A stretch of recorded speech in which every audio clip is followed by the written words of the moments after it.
বেকার হচ্ছি, এটা তো হয় না। আমরা সরকারের পরীক্ষা দিয়ে আসছি,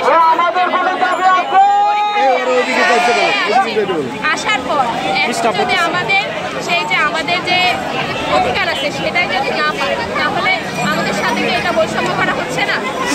সেই বৈষম্যের হাত থেকে রক্ষার জন্য আমরা এই আন্দোলনে নামছি। এখন আপনাদের এই আন্দোলন কতদিন চলমান রাখবেন বা আপনাদের লাগাতার অবস্থানে যাবেন কিনা? আপু কি বলতে চাচ্ছেন একটু বলেন।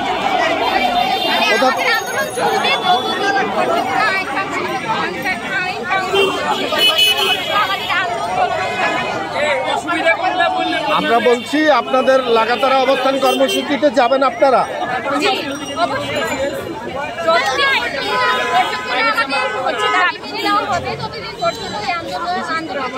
আপনারা কি কর্মসূচি থেমে থেমে করবেন না লাগাতার করবেন?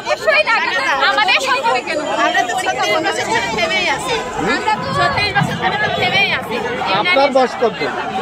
আমাদের সেক্টরের বয়স তো অনেক না, প্রথম থেকে যে সেক্টর থেকে সবকিছু সিনিয়ররা করছে আর কি। হ্যাঁ, তারাও এই যে তারা এর আগে অনেকবার করছে, কিন্তু সার্থকতা লাভ করতে পারেনি। তাহলে কি আমাদের থেমে থাকা উচিত হবে?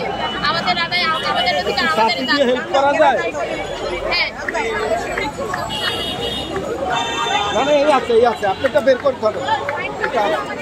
আচ্ছা, এখন আমরা আপনাদের কাছে চাচ্ছি যে আসলে আপনাদের এই কর্মসূচি আপনারা দাবি করছেন, আমরাও দাবি করি যে আপনাদের দাবি যৌক্তিক, বাট সরকারের তরফ থেকে আপনাদের এই 25 বার আপনারা বলছেন যে 25 বার স্মারকলিপি দিয়েছে, আর কতবার স্মারকলিপি দিলে আপনাদের এই দাবি সরকারের কাছে পৌঁছাবে?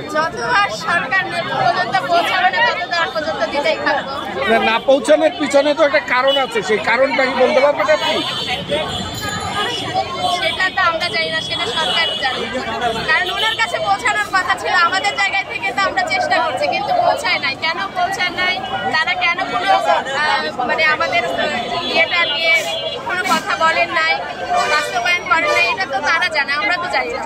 আমরা তো আমাদের জায়গা থেকে চেষ্টা করেই যাচ্ছি, প্রথম থেকে চেষ্টা করতেছি, বা আমাদের যারা সিনিয়র ছিল তারাও চেষ্টা করছে, কিন্তু সেটা তো হয় না। এটা কি সরকার তাহলে বলবে না যে তার কাছে কেন যাচ্ছে না? তার জনগণেরা বলতেছে, তার স্টুডেন্টরা বলছে। আমরা কি বাইরের দেশের? আমরা তো এই দেশে। তাহলে আমাদের কি অধিকার নাই? তাহলে সরকার কি সেটা আমাদের দিবে না? অবশ্যই আছে। আচ্ছা, আপনাদের কি এখন বর্তমানে ক্লাস বন্ধ? কতদিন যাবত বন্ধ আপনাদের ক্লাস? ক্লাস, পরীক্ষা সবকিছু আমাদের বন্ধ। কতদিন হলো? 16 দিন যাবত।